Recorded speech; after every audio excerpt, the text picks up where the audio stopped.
untuk ambil bagian yang terpenting, yaitu duduk diam di bawah kakimu seperti Maria mendengarkan Engkau berbicara. Hamba-Mu yang terbatas, biarlah Engkau pakai dengan urapan baru, dengan kuat kuasa, sehingga kami boleh mendengar Engkau berbicara kepada kami, menolong kami, menguatkan kami, menyegarkan kami kembali, sehingga kami bangkit dan terus berjalan bersama dengan. Terima kasih Bapak, berbicaralah kepada kami siap mendengar. Di dalam nama Tuhan Yesus Kristus kami berdoa. Haleluya. Amin. Amin. Silakan duduk. Selamat pagi. Selamat pagi. Shalom. Shalom. Puji nama Tuhan. Bapak Ibu Saudara yang dikasih Tuhan, hari ini khotbah saya beri judul Lihatlah Penyelamatan Tuhan. Kita akan bersama-sama membaca dari kitab Keluaran. Sebenarnya kita akan bahas dari ayat 1 sampai ayat 14, tapi kita mau fokus membacanya ayat 13 dan 14 ya. Kita baca bersama-sama dua ayat ini secara serentak. 2, 3. Tetapi berkatalah Musa kepada bangsa itu, janganlah takut, berdirilah tetap dan lihatlah keselamatan dari Tuhan yang akan diberikannya hari ini kepadamu. Sebab orang Mesir yang kamu lihat hari ini tidak akan kamu lihat lagi untuk selama-lamanya. Tuhan akan berperang untuk kamu dan kamu akan diam saja. Amin. Puji nama Tuhan. Bapak Ibu Saudara yang dikasihi Tuhan, ada pertanyaan dari saya. Ikut Tuhan semuanya mudah? Apakah ikut Tuhan selalu mudah? Banyak kali saya mendengar, pokok percaya Yesus kamu akan dapat kemenangan. Amin. Haleluya. Percaya Yesus semuanya akan lancar. Amin. Haleluya. Percaya Yesus semuanya berjalan dengan mudah. Amin. Haleluya. Orang akhirnya semangat ikut Yesus. Memang betul selalu ada kemudahan. Tetapi di balik semua kemudahan itu harus ada harga yang dibayar. Amin. Ikut Yesus itu bukan ikut-ikutan.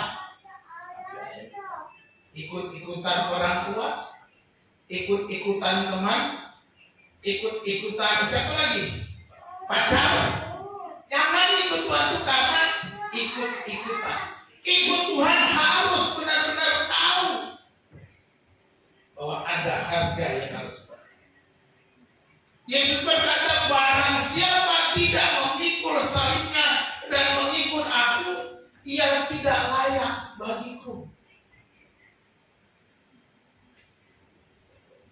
Jadi ikut Yesus harus pikul salib. Ikut Yesus berarti siap menderita juga. Bagaimana Yesus memikul salib? Ketika dia jalan menuju ke Golgota, apa yang dialami? Cambuk, tendangan, cemoohan, hujatan, ejekan, ludah, semuanya dialami. Keringatnya bercampur darah bercucuran di sepanjang jalan Via Dolorosa. Berarti mengikut salib, kita juga memikul salib. Yang harus siap menjadi seperti Yesus. Amin. Sedikit. Kayaknya banyak yang takut.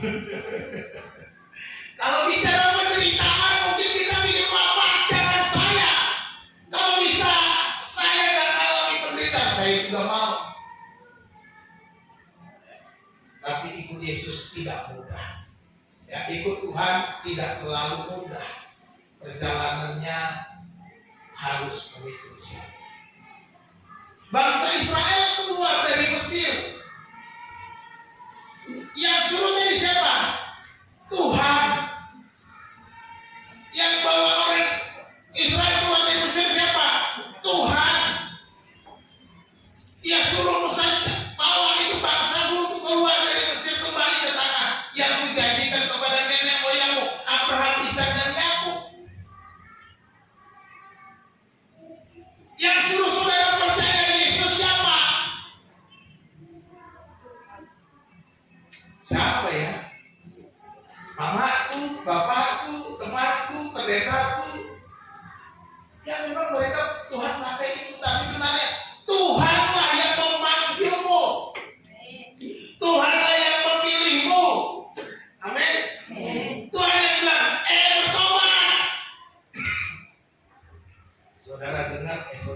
lebih jauh.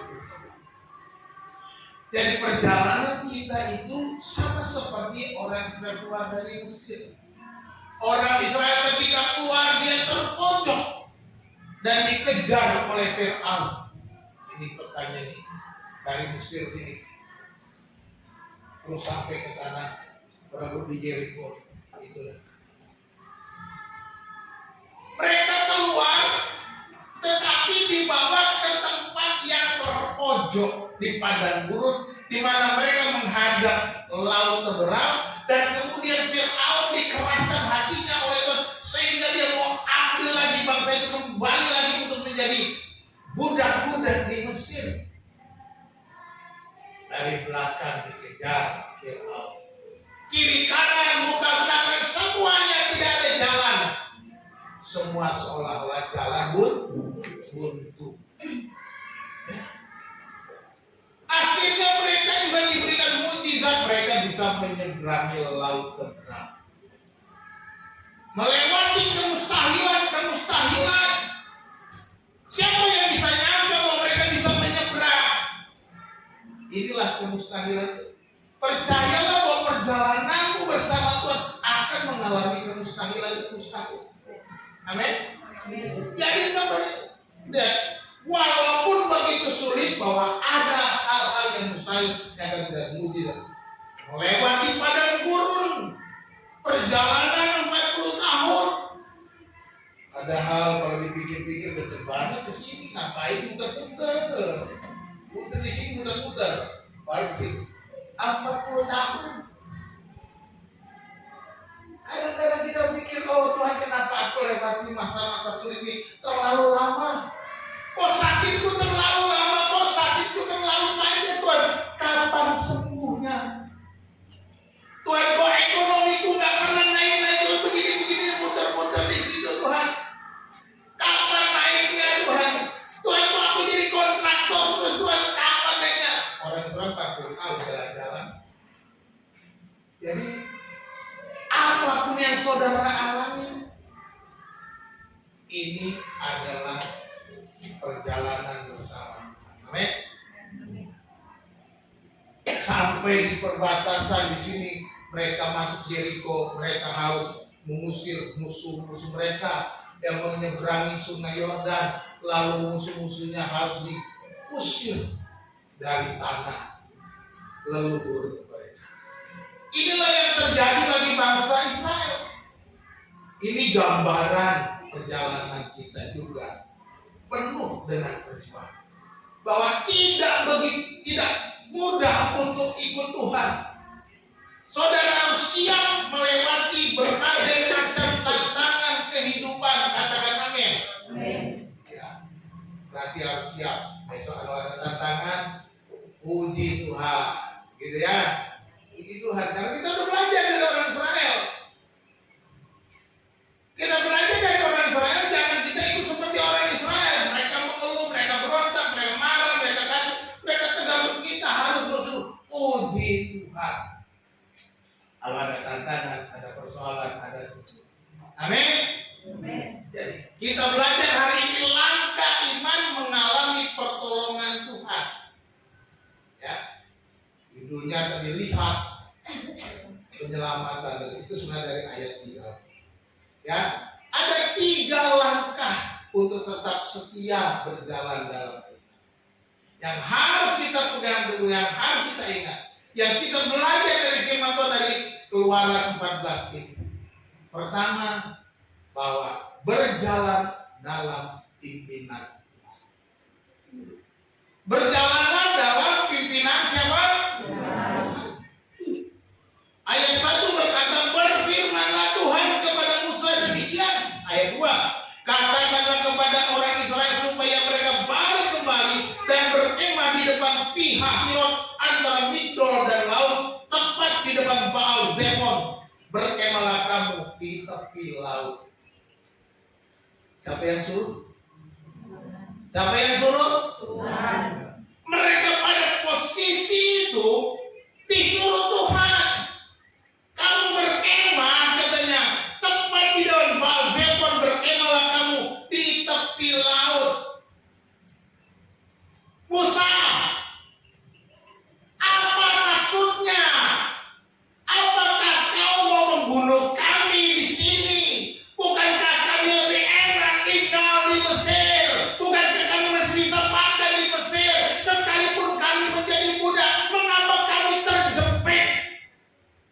Tapi ini pimpinan tuh. Kadang-kala Tuhan memimpin kita pada situasi-situasi yang tertipik. Kadang-kala Tuhan memimpin kita pada situasi terpojok yang tidak menyenangkan, tidak aman, tidak enak bagi hidup kita. Kita berkata, Tuhan, mengapa aku begini? Bukankah aku setia? Bukankah aku ikut Tuhan? Aku tidak tegak, aku tidak seperti bangsa. Tetapi kenapa aku terjepit dalam situasi seperti ini? Mungkin itu pertanyaan-pertanyaan kita. Tapi ini pimpinan Tuhan. Ketika kita hadapi apapun, percayalah Tuhan sedang memimpin langkah. Amin. Kita melihat berjalan menurut cara Tuhan. Di sini Tuhan berbicara kepada Musa, suruhlah mereka berangkat dan tinggal, berkemahlah di tepi laut. Cara Tuhan. Ya. Bangsa Israel berjalan bersama Tuhan melalui proses yang tidak masuk akal. Kenapa Tuhan harus bawa mereka menyeberangi dan mereka harus dikejar? Kenapa nggak lewat jalan lain saja? Kenapa nggak biar aman mereka tidak perlu dikejar? Suruh aja Firaun itu duduk manis di rumahnya, di istananya. Tapi itulah cara Tuhan. Kadang-kala kita juga melewati proses yang tidak masuk akal.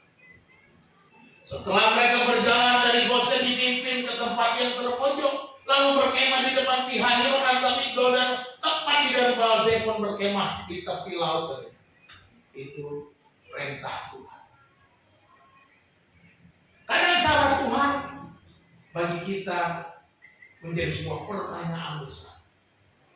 Sering ku tak mengerti jalan-jalan-Mu Tuhan, bagai di belantara yang kelam, tanpa seribu tanya, namun tetap setara.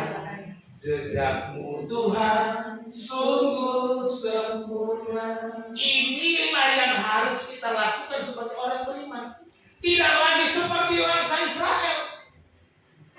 Kita percaya langkah Tuhan, pimpinan Tuhan itu sempurna. Sekalipun kita terpojok, kita tahu langkah Tuhan itu tidak ada yang mustahil. Sekalipun kita terjepit. Saudaraku, mungkin saudara bisa menangis. Tuhan, kok aku mengalami tekanan begitu berat? Nggak apa-apa nangis. Nggak apa-apa berseru kepada Tuhan. Tapi jangan kehilangan iman. Yang saudara katakan apa? Tuhan, berikan aku kekuatan, berikan aku keteguhan iman, supaya aku percaya melihat kemustahilan terjadi dalam hidupku. Menangis boleh, karena tekanan, karena berbagai macam persoalan yang saudara hadapi. Tapi jangan pernah kehilangan harapan. Orang Islam kehilangan harapan, Musa lebih baik kamu pulang ke Mesir. Di Mesir kami enak-enak, masih bisa makan, masih bisa minum, walaupun kami jadi budak. Itu Tuhan pasti. Kita nggak lagi. Kita belajar dari kegagalan bangsa Israel untuk hidup lebih baik. Amin. Berjalan dipimpin Tuhan. Di kanan ayat 1 ini, katakanlah kepada orang Israel. Ini menunjukkan bahwa ini Tuhan yang pimpin, Tuhan yang suruh, Tuhan yang memerintahkan. Katakan supaya mereka berkemah di tepi laut. Kita juga melihat di dalam Alkitab, Daud berkata, Tuhan adalah gembala, takkan amin. Jadikan Tuhan yang memimpin. Tuhan adalah gembalaku, artinya Tuhan engkau yang pimpin hidupku, Tuhan engkau yang kendalikan hidupku, Tuhan engkau yang mengatur hidupku, Tuhan engkau yang mengatur langkahku, Tuhan engkau yang mengatur seluruh aspek hidupku. Itu jadi gembala, dipimpin oleh Tuhan, maka takkan kekurangan hati. Luar biasa. Saudara bisa baca Mazmur 23 seluruhnya. Ya. Saudara mungkin sudah sering bacanya, sudah ingat apa yang isinya saya juga sudah pernah khotbah. Yeremia 17 ayat 7 bilang apa? Diberkatilah orang yang mengandalkan Tuhan. Saudara diberkati ketika saudara menyerahkan hidupmu dipimpin oleh Tuhan. Mengandalkan itu berarti kau dipimpin oleh Tuhan, bukan kau pimpin dirimu sendiri. Kalau kita pimpin diri kita sendiri, kita bisa salah melangkah. Kita bisa memimpin karena emosi, karena stres, karena kekautan kita melangkah, salah mengambil keputusan, salah mengambil kebijakan. Tetapi Tuhan tidak pernah salah. Katakan amin. Amin. Colek kepala sebelah, Tuhan tidak pernah salah. Sebelah kan kepala sebelah sini. Ya, nggak pernah salah. Ya, ingat baik-baik. Orang-orang yang dipimpin Tuhan pasti berkah. Pertanyaan sekarang, siapa yang memimpin hidupmu menjadi penting. Setiap hari, setiap saat, di rumah, di tempat kerja, yang kerja nih ya, yang kagak kerja ya, di rumah kan kerja juga. Ibu-ibu rumah tangga tuh paling banyak kerjanya, tapi nggak pernah digaji. Ibu-ibu rumah tangga kan nggak pernah digaji di rumah, tapi kerjanya luar biasa super. Ya, Bu Hana itu kalau udah sampai rumah nggak pernah berhenti, kadang-kadang saya tidur duluan, dia udah masih kerja ya. Tapi saya nggak gaji dia, Ya bersyukur. Dimanapun, siapa yang mimpi? Waktu masak ibu-ibu siapa yang mimpi? Ya saya loh Pak yang mimpi, masa Tuhan? Tobat. Tetap Tuhan yang pimpin. Ya jangan pimpin di sini. Kalau saudara dipimpin Tuhan, saudara masak dengan sukacita. Enggak kelebihan garam, enggak kekurangan garam. Hasilnya tetap. Artinya apa maksud saya? Ketika saudara masak dengan pimpinan Tuhan, dengan hati penuh sukacita, penuh pinjaman, saudara akan memasak tanpa beban. Kalau orang yang masak dengan beban umur, seperti Marta itu, seperti Bapak. Tuhan suruh lemarinya ini bantu aku. Masa dia duduk-duduk manis saja, aku capek. Nah itu dengan beban. Ya, jadi kalau kerja itu kerja buat Tuhan. Amin. Perjalanan kita dipimpin. Jadi Alkitab mengajarkan pada banyak contoh Alkitab bahwa kita harus berjalan di bawah pimpinan. Kesimpulannya bagi pertama ini, pimpinan Tuhan tidak selalu membawa kita ke jalan yang paling mudah, tapi selalu ke jalan yang paling mempermuliakan namanya. Amin. Berjalan dipimpin Tuhan tidak selalu dipimpin ke tempat yang mudah, tapi ingat Tuhan punya tujuan. Tuhan mau namanya dimuliakan. Tuhan mau namanya ditinggikan. Tuhan mau saudara menjadi orang yang memuliakan Dia dan orang lain melihat kemuliaan Tuhan itu. Itu yang pertama.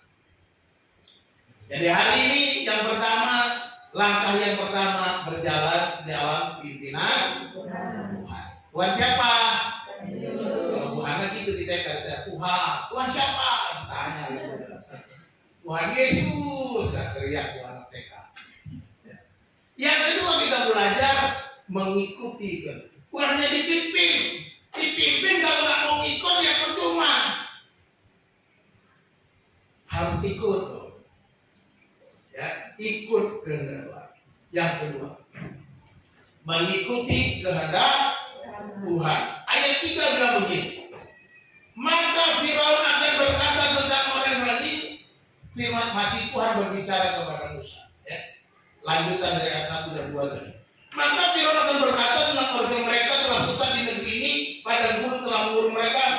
Aku akan mengeraskan hati Firaun, kata Tuhan, sehingga ia mengejar mereka, dan terhadap Firaun dan seluruh pasukannya aku akan menyatakan kemuliaanku, sehingga orang Mesir mengetahui bahwa akulah Tuhan.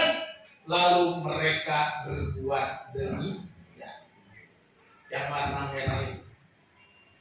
Lalu mereka berbuat demikian. Ikuti apa maunya Tuhan, ikuti pimpinan Tuhan, bukan cuma mengikutnya tuh. Ya Tuhan pimpin, serahkan Tuhan, serahkan. Tapi gitu ada dengar firman Tuhan, ya Tuhan, kayaknya berat melakukan firman Tuhan ini. Yang lain aja dari Tuhan, ayatnya lain-lain aja. Jadi kali kita tahu menawar sama Tuhan. Kita mau cari ayat firman Tuhan yang enak-enak, yang gampang-gampang, yang penuh berkat, yang penuh senang-senang. Kalau yang sulit-sulit, apalagi perlu pengorbanan, ya Tuhan. Ini ayat ini contohnya buat Pak Pendeta aja Tuhan. Yang saya enggak, Tuhan, levelnya beda Tuhan. Dan bilang begitu. Pak ini tuh butuh ayatnya untuk ayat pengorbanan yang berat Tuhan. Pengorbanannya begini ya, ini pendeta aja Tuhan. Kalau kami kan jemaat awam biasa, jemaat awam itu gampang-gampang aja Tuhan. Jangan sampai terlalu berat. Kita suka pilih-pilih. Itu bukan ikut Tuhan. Kita mau dipimpin Tuhan tapi tidak mau ikutan. Tidak mau ikut apa yang Tuhan mau. Percuma. Kita sudah gagal di depan. Gagal lebih dahulu. Ya. Orang Israel ini gambaran ada pertobatan. Keluar dari Mesir ke tanah Kenan itu gambaran dari pertobatan kita. Bertobatan itu berbalik mengikuti kehendak Tuhan. Itu namanya bertobat, berbalik mengikuti Tuhan. Ya, seperti bangsa Israel keluar dari Mesir mengikuti jalan yang Tuhan inginkan. Ini pertobatan. Ini gambaran orang yang bertobat, hidup lama kepada hidup baru. Gitu. Mesir itu lambang hidup lama.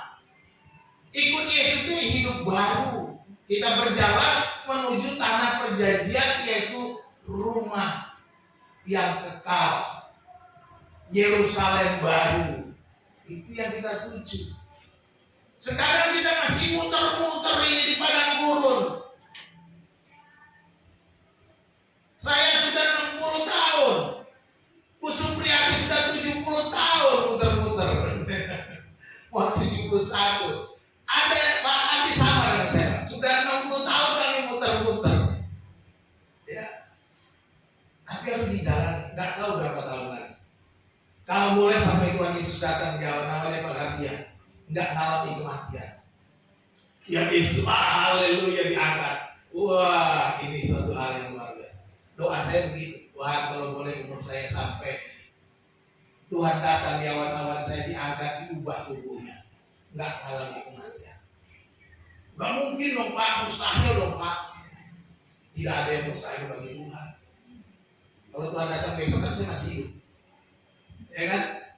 Kalau Tuhan datang hari ini, lagi saya ngomong Tuhan datang, wah haleluya, kita semua diangkat. Mungkin ada yang ketinggalan, minta maaf kalau ada yang ketinggalan. Kalau ada yang ketinggalan, minta maaf. Berarti saudara nggak pernah dengar firman Tuhan dengan baik. Cuma dengar tapi nggak mau ikut. Nah itu dia. Cuma dengar tapi nggak ikut firman Tuhan, ya ketinggalan. Jangan salahkan saya. Salahkan dirimu sendiri kalau ketinggalan. Gitu ya. Jadi tidak bangsa Israel, mereka tinggalkan Mesir. Kita juga tinggalkan hidup lama kita. Tinggalkan hidup lama, ikuti kehendak Tuhan. Maka kemenangan menjadi milik orang yang beriman. Saudara bisa menang kalau saudara ikut Tuhan. Saudara bisa menang kalau saudara melakukan firman Tuhan. Itu saja, simple. Pak, saya sudah melakukan firman Tuhan, tapi kok masih begini? Sabar dikit deh. Sabar dikit bro. Tuhan sedang memproses. Saudara pernah ke mesin ATM? Masukkan kartu, masukkan PIN. Nah, tunggu sebentar, kartu Anda sedang diproses. Betul nggak? Emangnya masukkan keluar duitnya kagak bisa. Ada proses. Begitu saudara mau minta berapa? Minta 1 juta. Maaf, saldo Anda kurang. Jadi jangan sampai minta lebih. Ya gitu. Saudara juga gitu, kita kesediaan Anda kurang. Saldo Anda kurang. Jangan cari lebih kalau kesediaanmu kurang. Jangan cari lebih kalau ikut Tuhannya kurang. Seperti mesin diproses. Jadi apa? Tuhan Yesus pesan apa? Kumpulkanlah hartamu di sorga. Udah ngumpulin harta di sorga belum? Kalau belum, ya nggak bisa ditarik. Masukin ATM nggak bisa. ATM kita kan doa. ATM kita masuk kamar, kartunya cuma doa. Pakai passwordnya. Yeremia apa Yesaya? Yeremia 33 ayat 3 gitu ya. Passwordnya itu 333. Jadi jangan sampai saudara saldonya kurang. Kumpulkan hartamu di sorga. Ikut Tuhan itu mengumpulkan harta di sorga. Setia itu, lakukan firman Tuhan itu kumpulkan harta di sorga. Berbuat yang benar sesuai firman Tuhan itu kumpulkan harta di sorga. Berbagi kepada sesama itu kumpulkan harta di sorga. Jadi setiap langkah yang Tuhan pimpin selalu ada tujuan Tuhan. Ya, di sini dikatakan aku akan menyatakan kemuliaanku sehingga orang Mesir mengetahui bahwa akulah Tuhan. Tujuan Tuhan membawa orang Israel itu sampai di tepi laut bukan yang lain, dia mau menyatakan aku ini Tuhan. Orang Mesir, dewa-dewamu nggak ada apa-apanya. Dewa-dewamu itu hampa. Akulah Tuhan. Nggak ada yang lain. Siapa yang dapat melawan aku? Nggak bisa.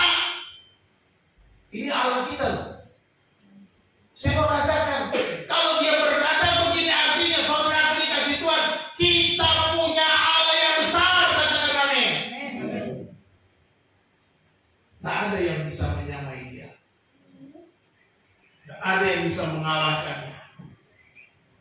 Dan dia lakukan itu untuk menyatakan kepada orang Mesir yang pada waktu itu sebagai negara adidaya.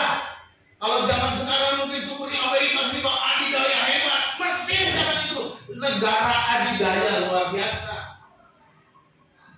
Pemimpinnya sang Firaun menjadi sombong, merasa paling kuat, merasa paling hebat, merasa dewanya paling hebat. Dewanya begitu banyak, dia pikir dengan banyaknya dewa bisa mengalahkan bangsa-bangsa lain. Wah, sama Tuhan yang cuma satu, kalah. Aku nggak bisa buat apa. Jadi kita dipanggilnya untuk memuliakan Tuhan. Saudara dipanggil dari Mesir supaya memuliakan Tuhan. Saudara dipanggil dari kehidupan lama supaya Tuhan dipermuliakan. Jadi jangan pernah menyerah saat situasi yang sulit. Jangan pernah menyerah. Jangan berputus asa. Amin. Jangan putus asa. Mujizat Tuhan ada bagi yang setia dan percaya. Setia dan percaya, tekun aja. Jalani hidupmu, jalani semuanya. Percayalah akan ada waktunya kelepasan, penyelamatan dari Tuhan. Lihatlah penyelamatan dari Tuhan. Waktunya kita untuk melihat pertolongan. Bapak Ibu yang dikasih Tuhan, saya persiapkan khotbah ini beberapa hari Senin yang lalu. Dapat insight. Ya kalau saya persiapkan khotbah itu biasanya dapat saya harus khotbah Keluaran 14. Apa? Saya mau mengajarkan apa? Saya dikasih tahu supaya setiap kita jangan pernah mengeluh kepada manusia, mengelola kepada Tuhan. Apalagi saya lihat banyak orang mengeluh di medsos, mengeluh di status WA, Saya kadang-kadang kalau lihat statusnya orang dulu bilang begini-begini seolah menyerang satu dengan yang lain, saya kecil rasa sedih hati saya. Padahal ini orang beriman yang nggak tahu mungkin imannya masih di level bawah. Ya saya maklum. Tetapi saudaraku yang dikasih Tuhan, apa sih tujuan kita ngeluh di medsos? Apalagi nyindir-nyindir seolah-olah mau balas orang lain. Tujuannya apa? Supaya orang yang baca gue diserang. Perang. Itukah namanya mengikut Tuhan? Atau kita mau cari simpati supaya orang kasihan sama saya, supaya orang perhatian sama saya. Saya mau supaya orang-orang itu membantu saya, berpihak kepada saya. Jangan di medsos. Kau boleh minta simpati orang, tapi kau akan kecewa. Kau justru akan makin terpuruk. Berserulah, berharaplah kepada Tuhan, ceritakan kepada Tuhan, ikut apa maunya Tuhan, setia dalam situasimu yang sulit. Jangan pernah saudara ulangi lagi. Mendingan saudara kirim-kirim ayat di status.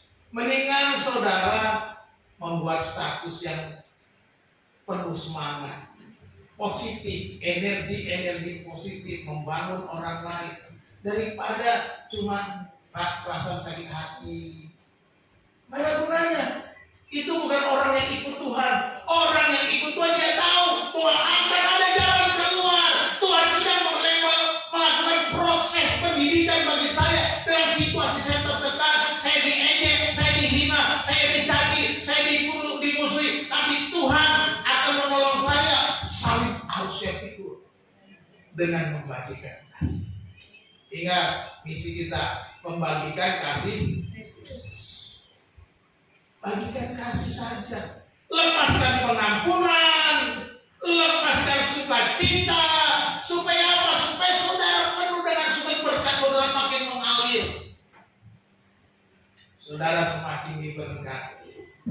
Tapi kalau saudara ngeluh, sakit, kecewa, marah, stres, yang ada sakit hati, saudara, bukan saya katakan, secara psikologis penyakit datang, penyakit fisik karena masalah psikologi, masalah kejiwaan, masalah sakit hati. Ya. Jadi jangan pernah saudara sakit hati. Nanti datang penyakit-penyakit lainnya. Daripada saudara sakit, mendingan saudara curhat sama Tuhan. Bagian kedua ini saya simpulkan, ketaatan diuji saat logika kita mulai bertentangan dengan perintah Tuhan. Apakah kita taat ikut Tuhan? Sekalipun itu bertentangan dengan logika kita. Mengikuti kehendaknya sorry. Mengikuti kehendaknya berarti menolak untuk berbalik arah ke masa lalu. Jangan berbalik arah ke hidup lama, saudara. Ikutilah maunya Tuhan, berjalanlah ke depan. Seperti Rasul Paulus, aku melupakan apa yang ada di belakangku dan mengarahkan diri kepada apa yang ada di hadapanku dan berlari-lari mencapai tujuan, yaitu panggilan sorga. Buang sakit hati. Ubah cara kita memproses sakit hati. Bukan lagi curhat di medsos, tapi curhat di kamar, berdoa kepada Tuhan. Amin. Oh ini sih kayaknya lebih enak curhat di medsos daripada di kamar.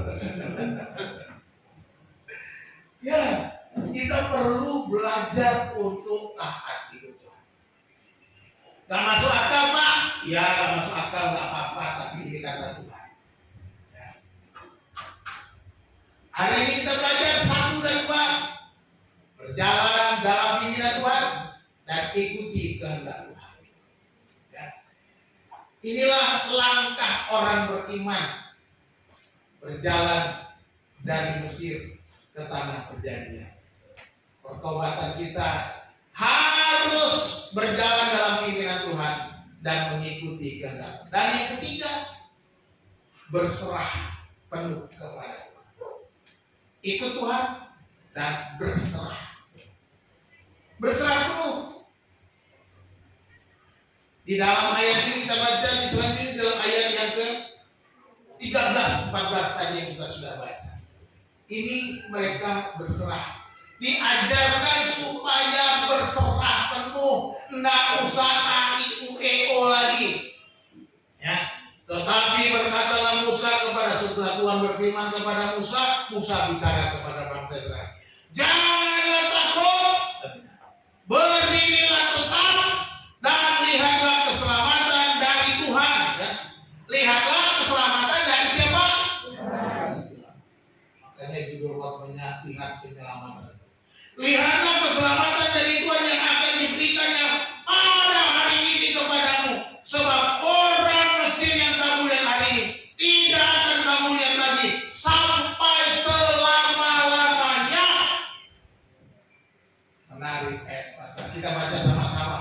2, 3. Tuhan akan berperang untuk kamu dan kamu akan diam saja. Haleluya. Enak. Tuhan yang perang, kita duduk manis.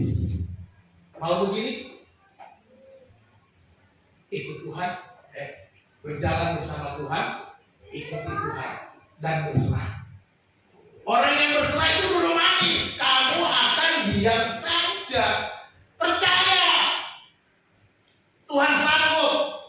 Percaya pasti ada jalan. Percaya pasti kuat. Percaya apapun yang terjadi, semua pasti dilewati. Amin. Amin. Ini namanya orang yang berserah. Baca dikatakan di dalam ayat ini kita belajar berserah kepada Tuhan. Pertama, jangan takut. Musa bilang, jangan takut. Kadang-kadang ketakutan kita membuat kita tidak mudah untuk berserah. Ketakutan kita menguasai kita sehingga penyerahan diri kita kurang. Kita tidak bisa berserah kepada Tuhan. Kita khawatir, kita cemas, kita takut, kita wah Tuhan bagaimana besok ini, besok bayar utang, besok bayar listrik, besok bayar segala macamnya. Kita takut, kita khawatir. Kalau saudara masih punya masalah dengan masalah seperti itu, mari kita bicara sama-sama. Saya serius kalau saudara masih masalah. Saya bukan mau kasih saudara duit, bukan. Tapi kita mencari solusi bagaimana menyelesaikan masalah saudara bersama Tuhan. Selain saya doakan, kita carikan solusi bagaimana langkah-langkah yang kita buat menyelesaikan masalah utang-utang saudara. Kira-kira gitu. Ya. Jangan takut. Musa bilang kepada bangsa, jangan takut. Walaupun kita sekarang ada di tepi laut, walaupun Firaun datang menyerang, jangan takut. Langkah kedua bilang apa? Berdirilah. Berdirilah tetap. Sampai ketiga. Berdirilah tetap.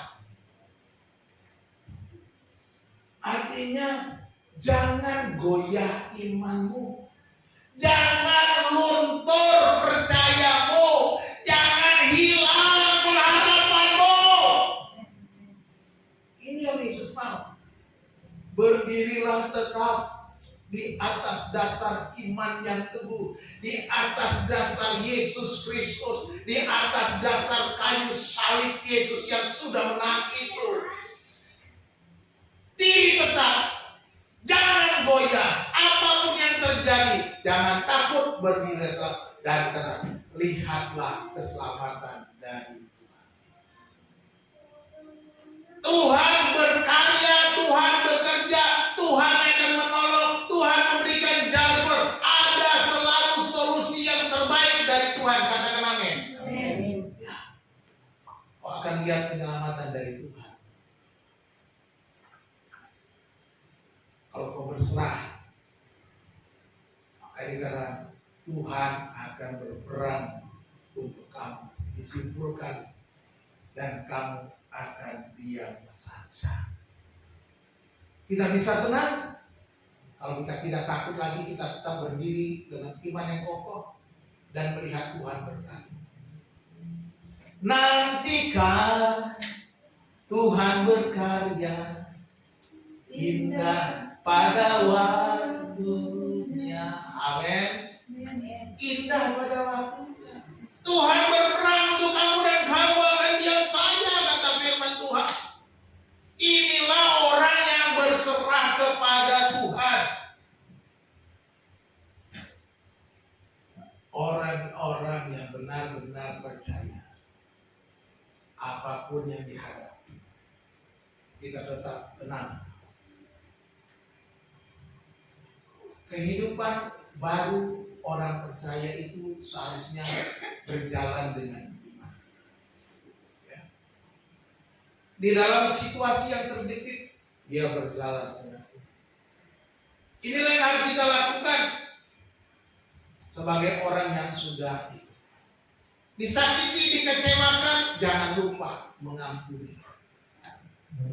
Lepaskan pengampunan kepada siapapun yang menyakiti engkau, mengecewakan engkau. Kau sudah ditipu, engkau sudah difitnah dan sebagainya. Ampuni saja, biar Tuhan bekerja. Itu orang yang berserah.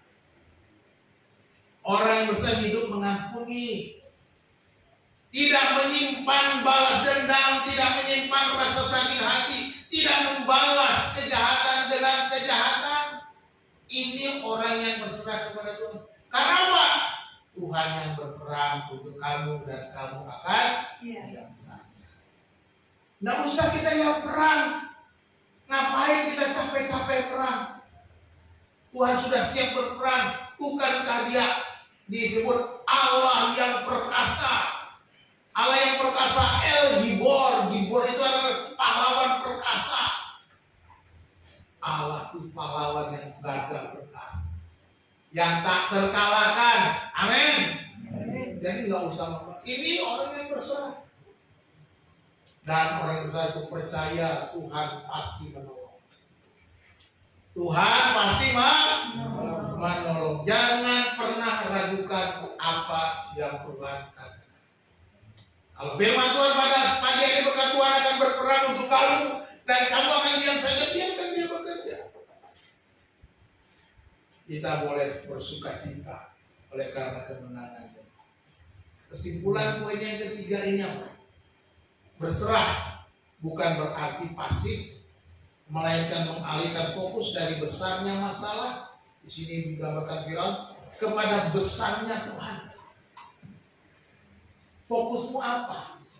Fokusmu kepada masalah atau kepada Tuhan? Seperti Daud, dia melihat Goliat yang tinggi besar, tetapi dia lihat Tuhan yang maha besar. Ketenangan adalah bukti dari penyerahan diri yang total. Jadi jangan gerusa-gerusu, kata orang Batak. Itu ya, orang Batak kan gerusa-gerusu ya. Apa kan dia ngomong? Hah? Orang Orang Batak ya, orang Batak ngomong jangan gerusa-gerusu. Itu pintar. IQ-nya tinggi. Jangan gerusa-gerusu, jangan buru-buru, ya. Harus tenang. Orang yang tenang bisa berdoa. Kalau nggak tenang susah doa. Jadi kalau kita orang yang tenang bisa berdoa. Jadi harus tenang dulu. Tuhan lebih besar dari masalahmu. Tuhan lebih besar dari pergumulanmu. Tuhan lebih besar dari musuh-musuhmu. Ya. Jadi berserah saja sama Tuhan. Tetap tenang, menyerahkan diri kepada Tuhan. Jadi kita belajar 3 poin, 3 langkah yang harus kita lakukan sebagai orang beriman. Pertama, berjalan dalam pimpinan. Yang kedua, mengikuti kehendak. Yang ketiga, berserah. Ini orang beriman ketiga ini akhir. Ya. Lihatlah keselamatan dari Tuhan. Pertama, kita belajar hari ini berjalan dalam pimpinan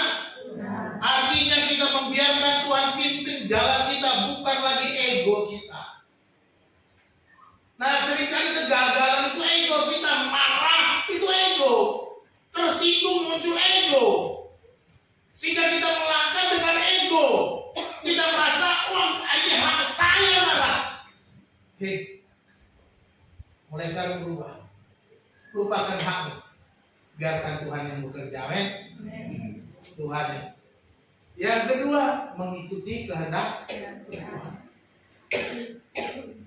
Siapa contoh yang terbaik mengikuti kehendak Tuhan? Contoh yang terbaik tidak ada yang lain selain daripada Yesus. Dia berdoa, ya Bapa, kalau boleh kehendakmu yang jadi, tapi biarlah kehendakmu yang jadi. Kalau boleh cawan ini berlalu, biarlah berlalu, tapi jangan kehendakku, tapi biarlah kehendakmu yang jadi. Jadi ikuti kehendak Tuhan. Yesus bilang kalau boleh Tuhan gak lewat di salib, kalau boleh. Tapi jangan kehendak. Biar jalani salib itu. Mari saudaraku, sekalipun kita lewati situasi yang sulit, salib yang berat, pikulah salib itu. Jangan kehendak Tuhan, biarlah kehendakmu yang jadi. Ikuti maunya Tuhan. So, perjalananmu ketika engkau mengambil keputusan, aku mau ikut Yesus selamanya. Saya mau ikut Yesus. Saya mau ikut Yesus sampai selama-lamanya. Ketika kita mengambil keputusan ikut Yesus, artinya kita harus ikuti kehendaknya apapun itu, sekalipun tidak masuk akal. Yang ketiga, kita belajar untuk melangkah berserah kepada Tuhan. Artinya kita membiarkan Tuhan bekerja dalam segala situasi kita. Karena Dia berkata, Tuhan akan berperang untuk kamu dan kamu akan diam saja. Artinya apa? Serahkan urusanmu kepadaku. Udah Tuhan bilang, serahkan urusanmu. Coba misalnya nih, Bu Is lagi ada masalah berat. Pak Is bilang, udah serahkan sama saya, tenang aja kamu. Kira-kira Bu Is bilang, gimana? Begitu nggak? Udah suaminya ngomong tuh. Pak Is sudah bilang, tenang saja, aku akan bantu. Ya udah tenang. Sekarang yang bicara Tuhan. Tuhan sendiri bilang, aku yang berperan, kamu diam aja. Serahkan padaku, aku yang mengatur, aku yang menyelesaikan, aku yang memberikan jalan. Apa saudara nggak mau tenang? Atau masih berusaha busuk? Atau masih terburu-buru melakukan apa? Pokoknya emosi malas tuh pokoknya aku harus baik, pokoknya aku harus berbuat sesuatu. Tenang, berserah sama Tuhan, biarkan Tuhan bekerja. Saya mau kasih kutipan ini. Saya ambil dari Google, ya. Tuhan tahu persis masalah hidupmu, untuk itu tenang dan sabar. Pertolongan Tuhan datang tepat pada waktunya. Ibrani 4 ayat 16 berkata, sebab itu marilah kita dengan penuh keberanian menghampiri tahta kasih karunia, supaya kita menerima rahmat dan menemukan kasih karunia untuk mendapat pertolongan kita pada waktu. Selalu ada pertolongan pada waktu itu dan tepat. Yang kedua, pertolongan Tuhan selalu ajaib. Di saat kita tak sanggup berbuat apa-apa, saat itulah Dia bekerja untuk kita. Amin. Mazmur 115 ayat 9 bilang, hai orang-orang yang takut akan Tuhan, percayalah kepada Tuhan, Dialah pertolongan mereka dan perisai mereka. Haleluya. Kiranya Tuhan memberkati kita. Mari kita satu dalam doa. Bapa di dalam surga, kami mengucap syukur untuk firman-Mu. Berterima kasih untuk pelajaran yang kami terima dari bangsa Israel yang Kau pimpin keluar dari Mesir dalam perjalanan kembali ke tanah perjanjian. Tuhan, kami juga sama seperti bangsa Israel saat ini menuju Yerusalem baru. Kami diperhadapkan berbagai macam persoalan, pergumulan, tantangan. Tapi kami percaya Tuhan punya maksud, Tuhan punya puji-pujian dan pakai kami Tuhan untuk mempermuliakan Engkau, sehingga kami memuliakan nama-Mu dan banyak orang melihat kemuliaan-Mu dan mereka juga ikut memuliakan nama Tuhan. Dan kami percaya bahwa setiap kebenaran firman Tuhan itu pasti Tuhan genapi. Ajar kami setia untuk melakukan firman-Mu, ikut apa yang Kau kehendaki. Dan ajar kami selalu berserah di tengah-tengah situasi yang sulit, di tengah-tengah ancaman, di tengah-tengah berbagai macam fitnah aniaya. Kami mau berserah dengan tenang kepada Tuhan. Pimpin kami, berikan kami kekuatan, dan hamba berdoa bagi jemaat-Mu ya Tuhan yang sedang menghadapi pergumulan. Tambahkan iman mereka, berikan kekuatan ekstra. Biarlah kuasa Allah bekerja dalam tiap-tiap pribadi ya Tuhan, dan kuasa-Mu bekerja memberkati mereka, menolong mereka, sehingga mereka melihat tangan Tuhan bekerja, dan mereka dan kami semua melihat keselamatan yang dari Tuhan. Terima kasih Bapa di dalam surga, kami mengucap syukur atas firman-Mu. Biarlah Engkau terus berbicara lewat Roh Kudus-Mu ya Tuhan di setiap langkah kami. Ketika kami terjepit, kami tetap tenang. Di dalam nama Yesus kami berdoa. Haleluya. Amin.